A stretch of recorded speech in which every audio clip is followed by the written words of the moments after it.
Aujourd'hui, notre grande bataille sur le plan international, c'est que les matières premières africaines ne sortent plus de l'Afrique sans être transformées.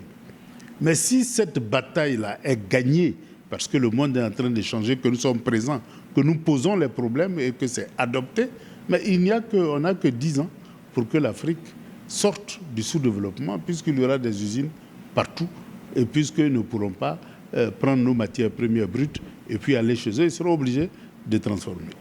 Mais cette seule décision-là crée les conditions du développement du continent africain en moins de 10 ans. Donc c'est des batailles à tous les niveaux. C'est des sacrifices que nous faisons aussi à tous les niveaux pour qu'on puisse vraiment faire sortir nos différents pays du sous-développement. Et donc ces batailles-là, je vais dire, il faut qu'on les gagne au moins localement. C'est-à-dire les sacrifices que nous faisons au niveau international, il faut que localement, aussi nos militants prennent conscience que ce qu'ils font là contribue à soutenir ces actions-là et qu'eux aussi, ils ont besoin de faire des sacrifices pour que la cause locale puisse soutenir la cause mondiale, la cause africaine, la cause sous-régionale et la cause nationale.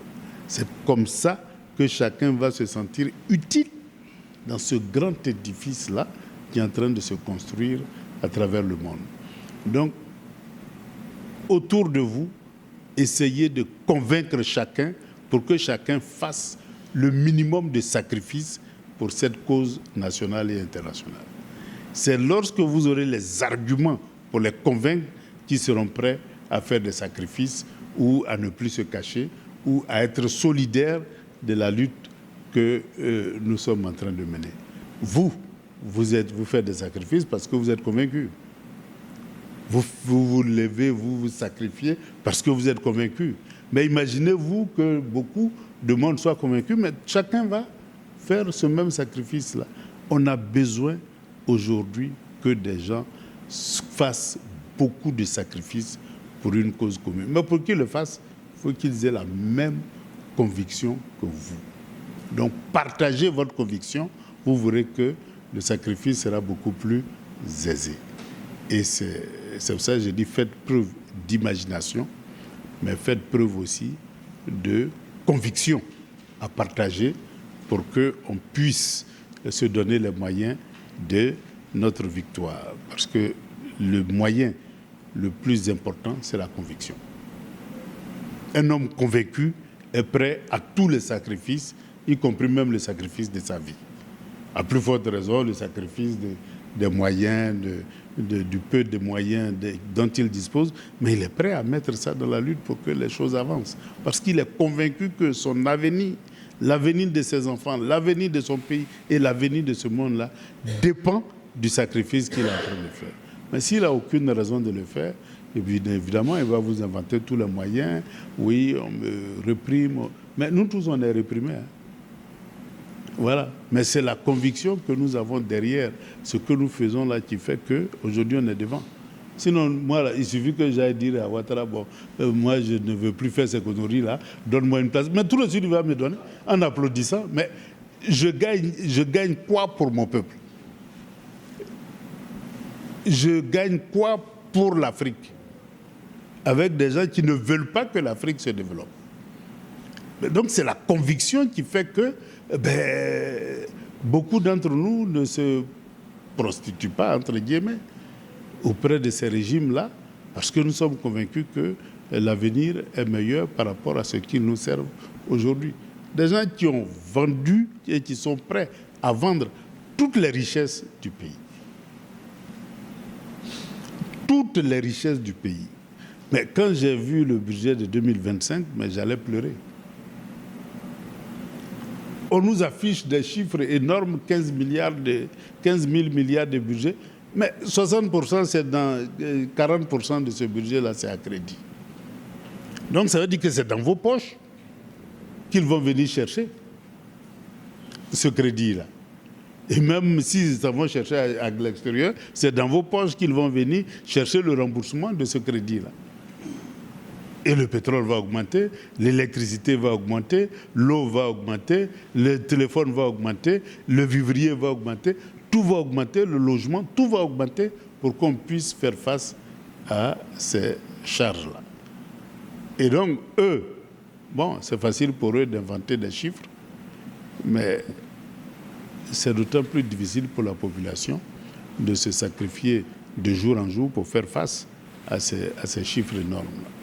D'autant plus qu'on ne sait même pas cette montagne de crédit-là, on ne sait pas véritablement à quoi ça a servi, puisque la population devient de plus en plus pauvre.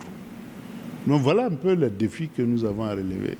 Mais ces défis-là, ça ne repose que sur vos frêles épaules, sur nos frêles épaules, et sur le sacrifice que les uns et les autres font. Donc, voilà un peu, chers camarades, c'est pour ça que j'ai dit, faisons preuve d'imagination. Partageons nos convictions et notre cause sera entendue. Voilà un peu les quelques éléments que j'avais à ajouter. Salut, voilà comment ça sort et c'est comme ça sort. En fait, j'ai regardé la courte vidéo de monsieur le ministre Awa Domelo. Oui, voilà un chef, voilà un homme intègre. Aujourd'hui, sa courte vidéo nous interpelle en tant qu'Ivoirien, ça c'est un. En tant qu'Africain, ça c'est deux. Et il nous demande, il nous exhorte à apporter notre contribution à l'édifice. Apporter notre contribution à la construction de la Côte d'Ivoire, ensuite de l'Afrique. Parce que ce qu'il est en train de dire, c'est très important parce que c'est ce mal-là qui ronge un peu d'abord la Côte d'Ivoire et un peu en Afrique. Certains pays africains sont rongés par ce mal-là, que moi je peux appeler, par ce fléau. Et la corruption. Et qu'est-ce qu'il dit? Il dit aujourd'hui, cherchons à vouloir le bien de l'Afrique, à vouloir le bien de notre propre pays.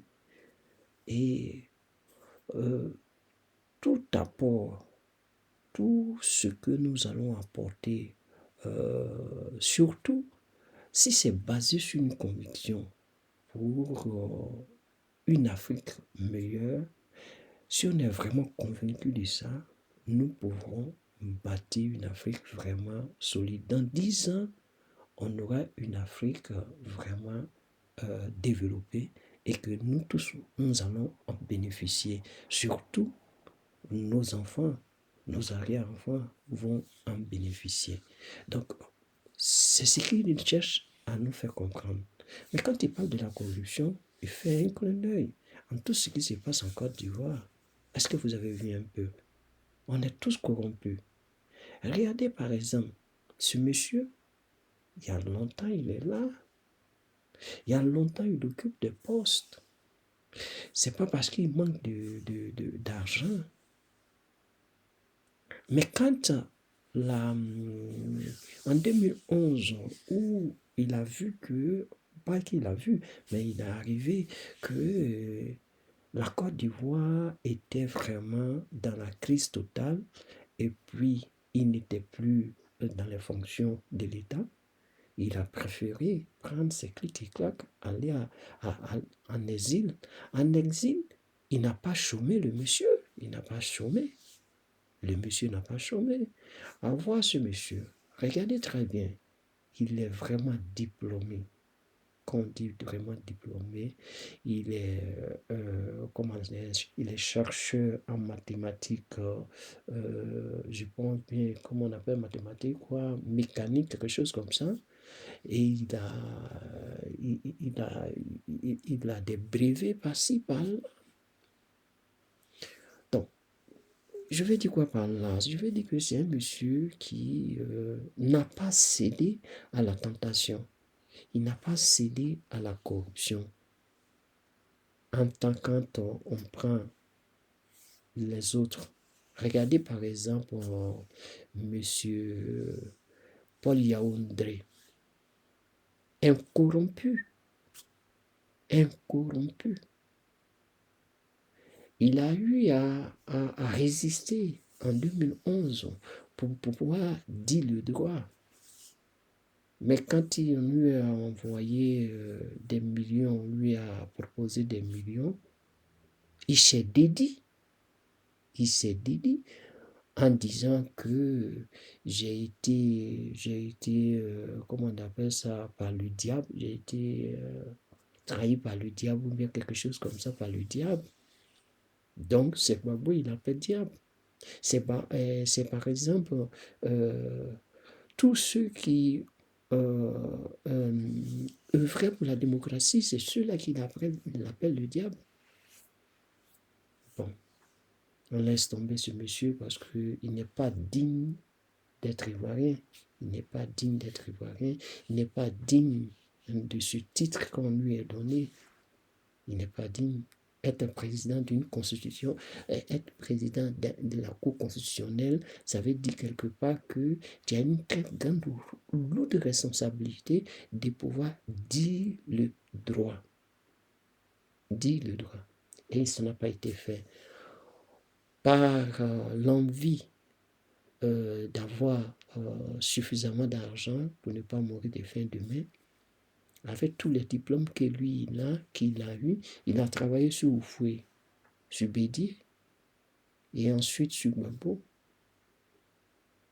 Avec tout ce temps que tu as passé là, tu n'as pas pu économiser de l'argent pour qu'on puisse te traîner dans la boue, qu'on parle de corruption. C'est ça. Prenez l'exemple sur M. Awadou Melo. Prenez l'exemple sur Mamadou Koulibaly. Monsieur Laurent Gbagbo, on n'en parle pas parce qu'il a été intègre jusqu'à aujourd'hui, il est toujours intègre. Personne ne peut venir le corrompre. Il y en a plein comme ça. Qu'on parle de corruption, c'est ça. Parce que si on arrive à pouvoir dire non à l'oligarchie, je pense bien qu'on va pouvoir mettre des structures en place pour pouvoir s'organiser mieux et transformer nos matières premières ici. C'est ce que M. Awadou Melo est en train de dire. Parce que si on réussit à transformer notre matière première, nous allons pouvoir nous développer nous-mêmes au lieu de prendre la matière première envoyée de là-bas et venir nous donner des produits finis. On paie 2 fois plus cher. On paie 2 fois plus cher. Si on le fait ici, ils seront obligés de venir payer ça chez nous. Donc, on gagne encore. Regardez par exemple le Burkina, c'est la même chose. Le Burkina, c'est ce qu'il est en train de faire, pardon, c'est ce qu'il est en train de faire. Comme pas des corrompus. Voilà. Il y a encore, comment il s'appelle là même, ce monsieur-là. Il est à Montano. Voilà quelqu'un qui a travaillé sur Houphouët-Boigny. Il était dans le PDCI. Du PDCI, il est rentré au RDR. Du RDR, il est rentré à RHDP. Il s'est dit, jusqu'à aujourd'hui, on ne sait pas sur quel pied il danse. Des corrompus comme ça. Et qui soutient Alassane dans tous ces... Bon. Des gens comme ça, là, comment on peut vous faire confiance? Vous qui êtes les pionniers de ce pays-là et que vous vous comportez de la sorte là, comment vos enfants vont pouvoir vous regarder d'abord et vont pouvoir prendre l'exemple? Donc c'est ceux qui vont prendre l'exemple. Et quand on dit apporter votre contribution à l'édifice là, comment vous faites? Comment vous faites? Quel apport vous avez apporté? C'est la question que M. Lomé a posée. Il dit, mais si aujourd'hui je me lève, je dis, mais moi je ne suis plus cette conviction et que je vais suivre Alassane afin que je puisse avoir des miettes. Mais c'est ça. Qu'est-ce que j'ai pu apporter à mon pays? Qu'est-ce que j'ai pu apporter à l'Afrique? Qu'est-ce que Cette question-là, vous avez la réponse quand vous vous comportez de la sorte. Quand vous vous comportez de la sorte. Mais on ne sait pas. Donc, ce que notre ministre Awa Domelo est en train de dire, je crois qu'il nous interpelle vraiment à prendre notre responsabilité et de pouvoir vraiment nous donner la main et d'être convaincus de ce que nous sommes en train de faire, de voir loin, d'imaginer une Afrique vraiment prospère, une Afrique développée, une Afrique qui ne tend pas la main à l'Occident. C'est de ça, M. Al-Gouadom est en train de parler. Qui dit d'arrêter d'être corrompu. Il dit d'arrêter de tendre la main à l'Occident. Il dit d'arrêter de nous prostituer. Entre guillemets, il a dit, mais de nous prostituer, c'est-à-dire faire les courbettes devant. Faire les courbettes devant ces Européens-là. C'est pas joli. Une belle Afrique comme ça qui a tout à disposition et on se laisse manipuler par des Européens, des Américains, qui que ce soit, et ils viennent piller notre terre. Et c'est de ça qu'ils parlent. Parce qu'on a tellement de richesses qu'on peut pouvoir nous suffire. OK? Les corrompus, il y en a plein. Adjoumani. Voilà encore un autre corrompu. Un autre corrompu. La majeure partie de tous ceux qui sont au RDR sont des corrompus. Surtout quand ils disent RHDP, c'est-à-dire, voilà, tous ceux qui étaient dans un autre parti, qui se sont attachés au RDR, à RHDP, c'est des corrompus. Regardez très bien, c'est des corrompus. Il n'y a pas quelqu'un qui est dans le RHDP qui n'est pas corrompu. Qui a son parti et qui est allé au RHDP qui n'est pas corrompu. Regardez, il n'y a rien à faire. Il n'y a rien à faire. Il n'y a rien à faire.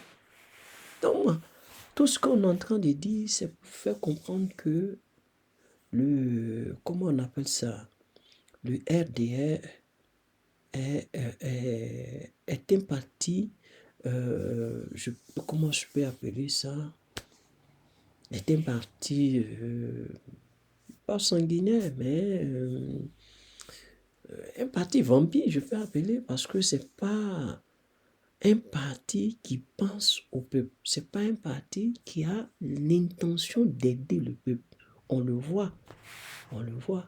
Donc, on n'a pas besoin de se voiler la face. On n'a pas besoin de se voiler la face. Ces gens-là, depuis, il y a des gens même qui ont commencé en 95. Regardez, Adjoumani, lui, en 95, il a commencé à rentrer dans la politique. Autant de... Bon, Oufou était déjà mort, mais au temps de Bédier, il a commencé à rentrer dans la politique. Monsieur Awa Domelo, lui, il a commencé bien avant, si je ne me trompe pas, c'est en 82, je crois. Bon, si je ne me trompe pas, hein, bon, ce qui est sûr, si je me rappelle, je vais le dire. Et ainsi de suite. À Montano, lui, il y a longtemps, c'est à Montano. C'est au temps du fouet qu'il a commencé. En 94, il a commencé, monsieur. Non, pas 94. Il a commencé il y a très longtemps, pas 94. Au temps du fouet, parce qu'il était là quand le fouet était là. Il a milité au PDCI. Du PDCI, il est parti au RDR, comme je le disais auparavant. C'est des gens qui connaissent quand même comment la Côte d'Ivoire a été jusqu'à ce que ce RDR surgissent de nulle part, je peux dire, pas que de nulle part, mais seulement que les fondateurs ont jugé, parce que c'est parti du PDCI, qu'ils ont créé ce parti-là. Ceux qui ont créé, ils ont été tous éliminés. Monsieur, comment il s'appelle, Diomandé, son nom m'échappe. Il y en a tellement. On ne va pas rester sur les mêmes mots pour pouvoir vous convaincre. Mais comme il a dit, monsieur Awado Melo, il dit, restons sur notre conviction que l'Afrique de demain sera une belle Afrique, prospère, et sera une Afrique qui n'a pas besoin d'étendre la main. Ça va nous faire profiter, mais nous devons être convaincus que cela puisse arriver et de convaincre aussi les autres à pouvoir faire autant, afin de pouvoir bouter dehors tous ces Européens et ces internationaux qui viennent nous mettre les bâtons dans les roues, surtout nous mettre les bâtons dans les roues et ne pas céder à la tentation de la corruption. Donc c'est tout ce qu'il nous demande et de vraiment œuvrer pour cela, c'est tout. Et ça m'a vraiment touché, voilà pourquoi j'ai voulu partager avec vous. Et à bon entendeur, au revoir. On va se parler encore.